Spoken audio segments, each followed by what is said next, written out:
Assalamu alaikum wa rahmatullahi ta'ala wa barakatuhu.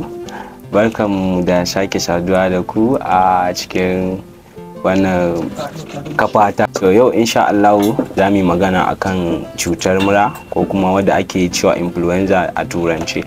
So shi cutar mura kamar wata cuta ce wadda take faruwa saboda shi samun kwantar da wata cuta wadda ake ci ko kuma virus wadda ake cewa influenza virus. So yanda akwai abubuwa da misali a duniya gaba daya akwai wannan epidemiologically zan iya cewa an yi yakinin cewa mutum kamar miliyan 3 zuwa miliyan 5 sukan iya kamuwa da wannan cuta dukkanin shekara. Sannan a ciki kuma akwai ana iya samun cases na mutuwa daga mutum 280 zuwa mutum 650 a ciki kowace shekara.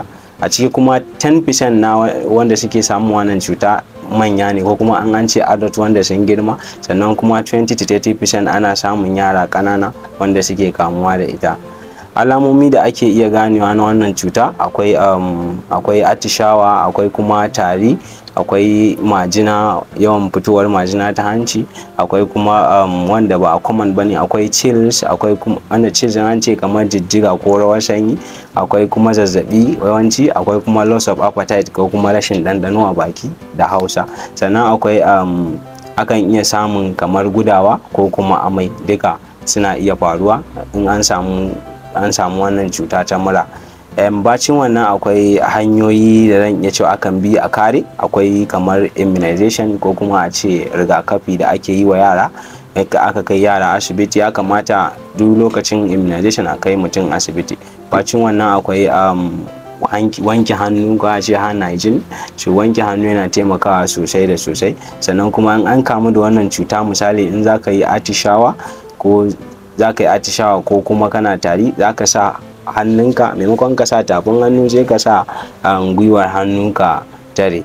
Bacin wannan akwai hanyoyi ko kuma in ce akwai hanyoyi da ake bi wajen gano wannan cuta.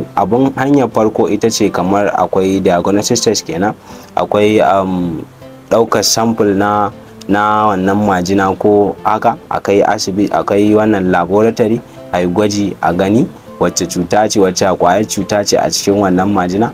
Bacin wannan akwai history taking, kamar ɗaukar bayanai na mutum. Akwai kuma physical examination, ka kalli mutum ka gane cewa maybe za ka ga majina, za ka ga yana atishawa, yana tare. Duka wayannan hanyoyi ne wayanda za ka iya gane cewa akwai wannan cuta. Bacin wannan kuma akwai abin da ake cewa ELISA, da ce mai enzyme link immunosorbent serological assay ana yi. Sannan akwai rapid influenza diagnostic test ana yi shi ma, wanda ake yin ɗauka kamar na wannan wanda yake saurin nuna within 15 minutes. So bacin wannan akwai shawarwari da akan iya nema bacin an kamu da wannan cuta. Shine akwai shawara ta farko shine cika dose, kamar yadda muke faɗa ko da yaushe, cika dose din magani yana taimakawa sosai da sosai. Bacin wannan kuma a dinga shan ruwa yadda ya kamata, saboda zai taimaka wajen tsinkewar majina da take tare makogwaro. Akwai kuma wasu complications da ake samu idan ba ɗau mataki tun farko ba na wannan mura, kamo daga irin su pneumonia, akwai kuma chronic obstructive pulmonary disorders suna iya faruwa, akwai acute respiratory distress, akwai kuma bronchitis, akwai bronchiolitis, duka suna iya faruwa idan har ba ɗau mataki da yawa ba. Wannan dai shine a takaice a kan cutar mura.